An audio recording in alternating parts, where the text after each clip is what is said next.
حسبي ربي جل الله ما في قلبي غير الله نور محمد صلی اللہ علیہ. پہلی مرتبہ اللہ نے اسی بیت المقدس پر، جس میں یہ بڑی مقدس سرزمین ہے، یہ انبیاء کی سرزمین ہے، اور یہاں جو مسلمانوں کے لیے بھی یہ مقدس ہے، یہودیوں کے لیے بھی، عیسائیوں کے لیے بھی، تینوں مذاہب اس جگہ کے تقدس کو مانتے ہیں. مسلمان اس لیے مانتے ہیں ان کا وہ قبلہ اول رہا ہے.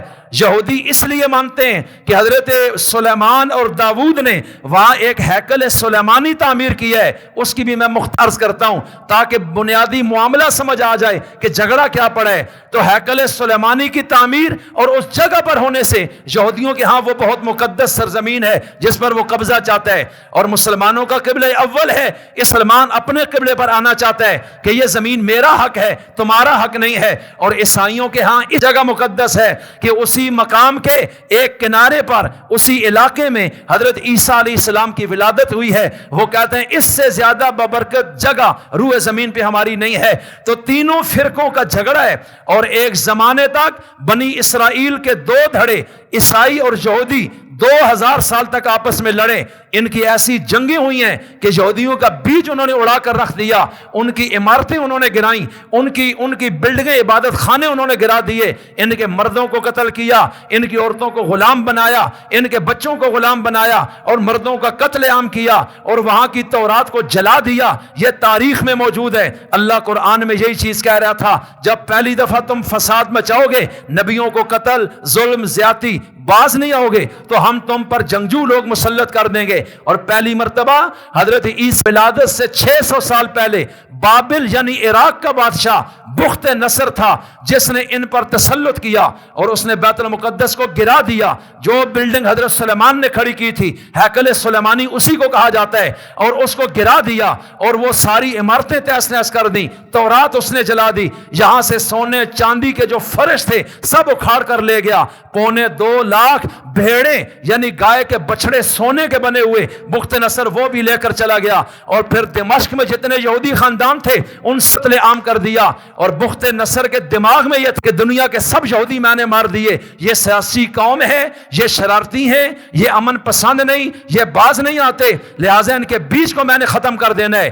بخت نصر مسلمان نہیں تھے، لیکن ان کی زیادتیوں کی وجہ سے رب العالمین نے اس کو مسلط کر دیا، اور اس نے پھر وہ حشر نشر کر دیا کہ فلسطین ان کے ہاتھوں سے نکل گیا جو ایک زمانہ پہلے ان کو ملا تھا. اب دنیا میں ان کی حکومت نہیں. پھر ایک آیا، بہت عرصہ گزرنے کے بعد یہ روتے تھرے ہوئے توبہ کرتے تھے، نبی بھی آتے رہے. پھر اللہ نے کہا حضرت عیسیٰ کو بھیجا، کہا ان کو اچھا، اس میں درمیان میں اور پیغمبر بھی آئے. اور پھر ایک وقت ایسا آیا، انہوں نے کہا ہم توبہ کرتے ہیں، آئندہ کبھی ایسے نہیں کریں گے. اللہ نے کہا اچھا ٹھیک ہے، اب ہم تمہیں دوبارہ اس ملک کا بادشاہ بنا دیں گے. اب کیسے بادشاہ بنایا کہ وہاں جس کی حکومت ہے اللہ نے ان کو، ان سے لمبی تفصیل ہے.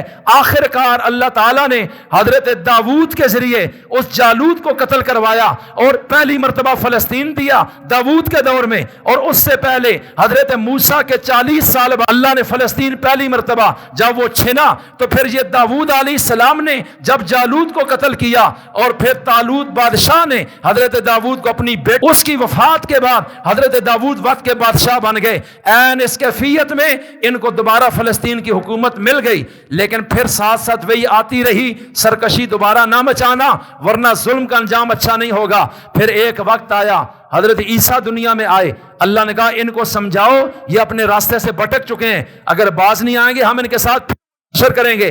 اب جب حضرت عیسیٰ سمجھانے آئے، انہوں نے حضرت عیسیٰ کو ولد الزنا کر دیا. حضرت عیسیٰ کو قتل کرنے پیچھے لگے، ان کو پکڑ لیا. اللہ نے عیسیٰ کو زندہ آسمانوں پہ اٹھا لیا، اور اسی دور میں اللہ کے نبی حضرت زکریا کو آرے کے نیچے 2 ٹکڑے میں چیر دیا. حضرت یکشا کا سر انہوں نے تن سے کاٹ دیا. اور اس کے بعد اللہ نے ان پر وہ قومیں مسلط کی کہ روم کا ایک بادشاہ جو کرسچن تھا حضرت عیسیٰ کے دور کے بعد، یعنی ان کے دنیا کے بعد ایک زمانے بعد اللہ نے مسلط کیا، اور اس نے دوسری مرتبہ اس بیت المقدس جو انہوں نے دوبارہ تعمیر کیا تھا اس کو گرا دیا، ہر چیز تہس نہس کر دی. اور پھر عیسائیوں کا اس پر قبضہ رہا. اور پھر ایک وقت آیا، بنو عباس کی خلافت تک مسلمانوں کے پاس یہ رہا۔ سلطان صلاح الدین ایوبی نے 50 جنگیں لڑی ہیں اور اس کے بعد بیت المقدس کو اس نے لے لیا، اور پھر خلافت عثمانیہ میں یہ 700 سال تک بیت المقدس مسلمانوں کے پاس رہا، اور یہ یہودی تتر بتر میں، اور پھر اسی صدی میں انہوں نے دنیا کی بڑی طاقتوں اور قوتوں سے کرسچنوں سے معاہدے کر لیے کہ ہم آپ سے معافی چاہتے ہیں جو قدیم دور میں ہوا۔ ان پادریوں نے گرجا گھروں میں آ کر ان کی معافی کا اعلان کر دیا۔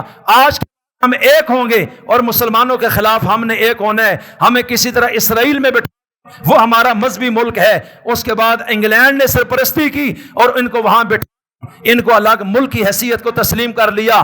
یہ قابض ہیں، لیکن آج وہ ظلم اسی طرح آپ کے سامنے ہے ایک زمانے تک۔ لیکن یہ تیسری بھی یہ بلڈنگ جو مسلمانوں کی مسجد اقصی حضرت عمر نے تعمیر کروائی، یہ گرا دیں گے، پھر ان کا غلبہ ہوگا، اور جب یہ انتہا ہو جائے گی ایک وقت آئے گا، اللہ نے قرآن میں فرمایا پارہ 15 کے پہلے سے وَإِنْ عُدْتُمْ عُدْنَا، 2 دفعہ تو ہو گیا تمہارے ساتھ، لیکن آئندہ یہی کچھ کرو گے تو ہم بھی یہی کچھ کریں گے جو تمہیں کہہ چکے ہیں۔ اس لیے اب تیسری یہ ہونا ہے، یہ قیامت کی علامات میں سے ہے، یہ اسی کا ایک تسلسل ہے، چاہے ابھی ہو یا ایک زمانے بعد ہو، لیکن یہ جنگ ایسی ہونی ہے کہ دنیا کی باطل قوتیں مسلمانوں پر چر دھوڑے، اس پہ قبضہ ماریں گی، ان کا قتل عام کریں گی، قرآن کریم کی توہین، ظلم اور زیادتی۔ اور یہ آج آپ دیکھ رہے ہیں کہ دنیا کی طاقتیں ان کے ساتھ کھڑی ہیں کرسچنوں کی، اور 7,000 سے زیادہ فلسطین کے مظلوموں کو مار چکے ہیں۔ بنیادی طور یہ انبیاء کے قاتل ہیں، بنیادی طور یہ سود خور ہیں، بنیادی طور پر یہ ظالم ہیں، بنیادی طور پر یہ بت پرست گئے تھے، یہ گوسالہ پرست چلے گئے تھے، انہوں نے فرعون کی غلامیوں کو بھی قبول کیا، لیکن اللہ تعالیٰ ان کو موقع دیتا ہے۔ آج دنیا میں ایک جگہ یہ طاقت پکڑ گئے تو دوبارہ سروش پہ آ گئے ہیں، تو اللہ کا وعدہ یہ ہے اگر تم اس بات کو ایسے دہرا فیصلے کو پھر دہرائیں گے۔ اور وہ کیسے ہوگا؟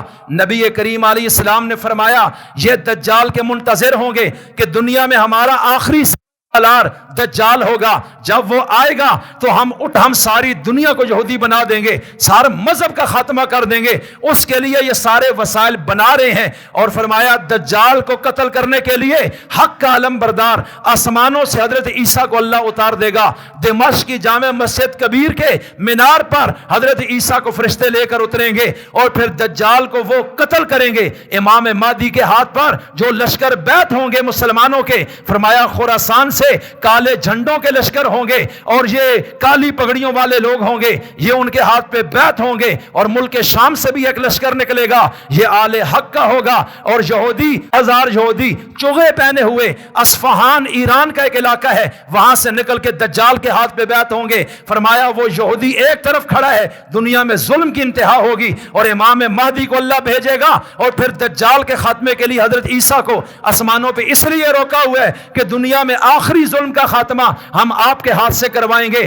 اس لیے آج دراصل یہ عقائد کی جنگ ہے، یہ نظریات کی جنگ ہے، وہ سارے اس باطل نظریت پہ ایک ہیں۔ دکھ یہ ہے کہ مسلمان آج صرف دعا کر رہے کہ اللہ دعا سے اسرائیل کو ختم کر دے، یہ قدم اٹھانے کو تیار نہیں، جیسے بنی اسرائیل ایک زمانے تک آگے نہیں نکلے، آج مسلمانوں کا بھی یہی حال ہے۔ آپ کے سامنے ہے کہ ہم کتنے بہادر ہیں، ہمارے اندر دنیا کی کتنی محبت ہے، اپنے مفادات کو ترجیح ہے، اور کس طریقے سے آج تمام ممالک اپنے مفادات کی خاطر خاموش پیچھے ہیں، اور کوئی عملی طور پر حکومت ان کے ساتھ کھڑا ہونے کو تیار نہیں ہے۔